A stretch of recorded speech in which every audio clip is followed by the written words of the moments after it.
You not tell me who told you so? No, you shall pardon me. Nor will you not tell me who you are? Not now. That I was disdainful, and I had my good wit out of the 100 merry tales. Well, this was Signor Benedict that said so. What's he? I am sure you know him well enough. Not I, believe me. Did he never make you laugh? I pray you, what is he?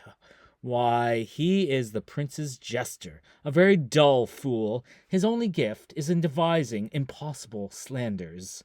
When I know the gentleman, I'll tell him what you say. Do, he'll but break a comparison or two on me, which, peradventure not marked or not laughed at, strikes him into melancholy, and then there's a partridge wing saved, for the fool will eat no supper that night. We must follow the leaders, and every good thing. Nay, and if they lead to any ill, I will leave them at the next turning. Sure, my brother is amorous on Hero, and hath withdrawn her father to break with him about it. The ladies follow her, and but one visor remains, and that is Claudio. I know him by his bearing.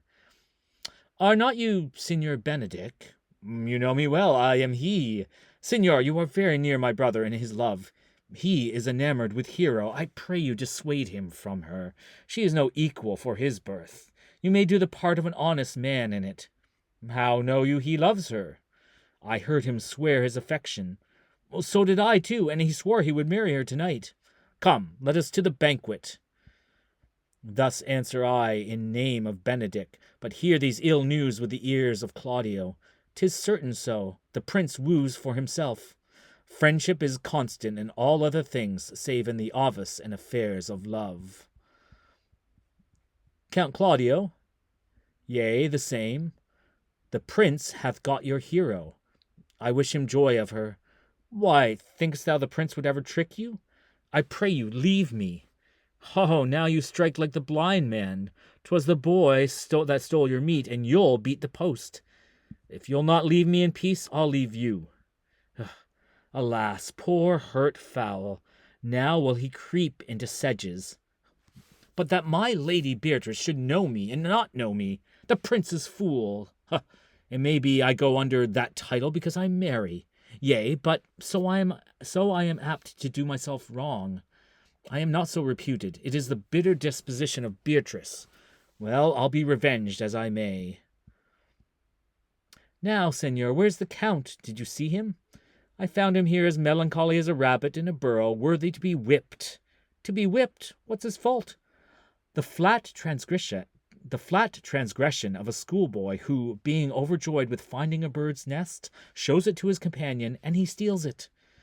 I will but teach them to sing and restore them to the owner.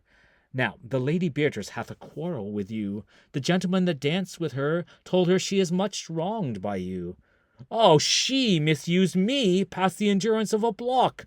She told me, not thinking I had been myself, that I was the prince's jester, that I was duller than a great thaw, huddling jest upon jest with such impossible conveyance upon me, that I stood like a man at a mark with a whole army shooting at me.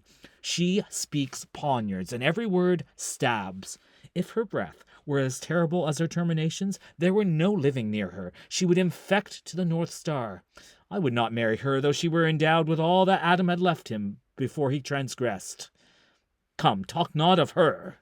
I would to God some scholar would conjure her, for certainly, while she is here, a man may live as quiet in hell as in a sanctuary, and people sin upon purpose, because they would go thither.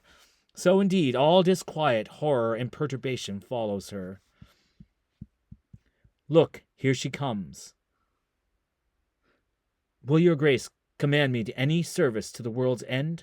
I will go to the slightest errand that you can devise to send me on. I will fetch you a toothpicker now from the furthest inch of Asia, bring you the length of Prester John's foot, fetch you a hair off the great Cham's beard, rather than hold 3 words' conference with this harpy.